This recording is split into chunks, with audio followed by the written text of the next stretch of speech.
চলতি বছরের ২৬ ফেব্রুয়ারি বাংলাদেশ ব্যাংকের চতুর্দশ গভর্নর হিসেবে দায়িত্ব নেন মোস্তাকুর রহমান। এই পদে যোগদানের পর শনিবার প্রথমবারের মতো সংবাদ সম্মেলনে আসেন তিনি। এ সময় দেশের অর্থনীতিকে টেনে তোলা, বন্ধ কারখানা চালু ও কর্মসংস্থান সৃষ্টির লক্ষ্যে ৬০,০০০ কোটি টাকার প্রণোদনা প্যাকেজ ঘোষণা করেন। দেশের অর্থনীতির বিরাজমান পরিস্থিতি, প্রণোদনা প্যাকেজ ঘোষণার প্রেক্ষাপট ও এর বিস্তারিত বিবরণও তুলে ধরেন গভর্নর। মোস্তাকুর রহমান বলেন, দেশের আর্থিক খাত বেশ চাপে রয়েছে। এর মধ্যে খেলাফি ঋণ অনেক বেড়ে গেছে, পাচার হয়ে গেছে বেশ কিছু টাকা। আমানতকারীদের আস্থা অনেকখানি কমে গিয়েছিল, এখন সেই আস্থা ফেরানোর কাজ চলছে। পাচার হয়ে যাওয়া অর্থ উদ্ধার সময় সাপেক্ষ, তবে অর্থ ফেরত আনাকে সর্বোচ্চ অগ্রাধিকার দেওয়া হচ্ছে।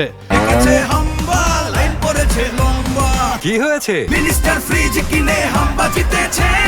মিনিস্টার ফ্রিজ কিনুন, হাম্বা জিতুন, আরো আছে আকর্ষণীয় উপহার।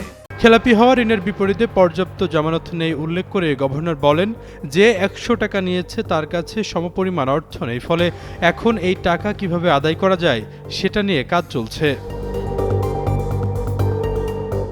এদিকে ঘোষণা প্রণোদনা প্যাকেজ বাস্তবায়ন হলে উৎপাদনশীলতা বৃদ্ধির মাধ্যমে কর্মসংস্থান ও রপ্তানি বাড়ার পাশাপাশি দেশের অর্থনীতি ঘুরে দাঁড়াবে বলে মনে করেন গভর্নর।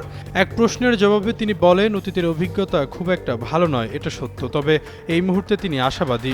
এবারের প্যাকেজটি চূড়ান্ত করার আগে দেশের বিশিষ্ট অর্থনীতিবিদ, বাংলাদেশ ব্যাংকের বিভিন্ন বিভাগ, ব্যবসায়ী নেতা ও ক্ষুদ্র ঋণ নিয়ে কাজ করা ব্যক্তিদের সঙ্গে বিস্তারিত আলোচনা করা হয়েছে। টোটাল প্যাকেজটি সেভাবেই ডিজাইন করা হয়েছে যাতে অতীতের মতো খারাপ অভিজ্ঞতার মুখোমুখি না হতে হয়। সাম্প্রতিক বছরগুলোতে দেশের অর্থনৈতিক প্রবৃদ্ধির গতি কমেছে।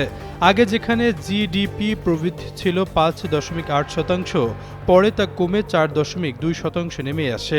বর্তমানে তা আরও কমে ৩.৭% দাঁড়াতে পারে বলে ধারণা করা হচ্ছে। একই সঙ্গে তৈরি পোশাক, টেক্সটাইল, স্টিল, সিরামিক, তথ্য প্রযুক্তি ও উৎপাদন খাত বড় ধরনের চাপের মুখে রয়েছে। আশরাফুল ইসলাম, যুগান্তর নিউজ।